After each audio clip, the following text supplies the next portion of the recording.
उत्तराखंड पर्यटन का मजबूत आधार। देवभूमि यानी देवताओं की भूमि, जहाँ है चारों धाम, बद्रीनाथ, केदारनाथ, गंगोत्री और यमुनोत्री।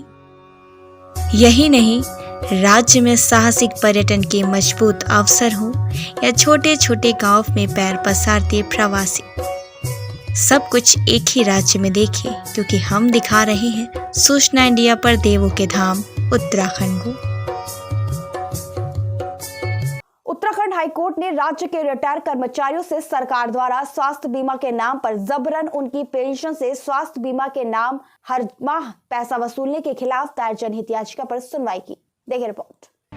मामले को सुनने के बाद खंडपीठ ने यह अनिवार्य कटौती पर रोक लगा दी है। कोर्ट ने ये भी कहा कि ये उनकी व्यक्तिगत संपत्ति है, सरकार उन पर इसे जबरन लागू नहीं कर सकती। पूर्व में कोर्ट ने सरकार से इस पर विचार करने को कहा था। इसके बाद भी सरकार द्वारा कटौती जारी रखी गई। सुनवाई के दौरान याचिकाकर्ता द्वारा कोर्ट को ये भी बताया गया कि इस योजना में ये भी प्रावधान है, सरकार ने इसे अनिवार्य कर दिया। ये पेंशन अधिनियम की धारा 300A का उल्लंघन है। देखिए, गणपत सिंह बिष्ट जी एक रिटायर्ड पर्सन हैं उत्तराखंड के। वो एक पेंशनकारी हैं और उनकी ओर से यह जनहित याचिका डाली गई थी, जिसमें माननीय उच्च न्यायालय को विभिन्न समस्याएं जो पेंशनकारी फेस करते हैं उनके बारे में बताया था। स्वास्थ्य लाभ से संबंधी उनकी ओपीडी समस्याएं बहुत बुरी हैं, उनको रेडियोलॉजी की फैसिलिटी नहीं मिलती, वेलनेस सेंटर पहाड़ में कहीं है नहीं, ऐसी कई समस्याएं हैं। लेकिन जो सबसे बड़ा मुद्दा उठाया गया था वो ये था कि इस योजना के तहत, गोल्डन कार्ड योजना के तहत, सरकार द्वारा बिना ऑप्ट आउट का विकल्प दिए अनिवार्य कटौती पेंशन से हुआ करती थी। ये पूरे विगत एक वर्ष में ये कटौती वो लगभग किसी से 650, किसी से 250 रुपये वो हर महीने करते रहे। तब भी करते रहे जब आपकी कोई अपनी प्राइवेट इंश्योरेंस की योजना हो या आपने कहीं और कुछ लाभ लिया हो, तब भी ये कटौती करते रहते थे। माननीय उच्च न्यायालय के द्वारा उनको 2 बार मौके दिए गए कि वह यह कटौती स्वतः रोक दें, एक बार 11 अगस्त को और एक बार 6 अक्टूबर को।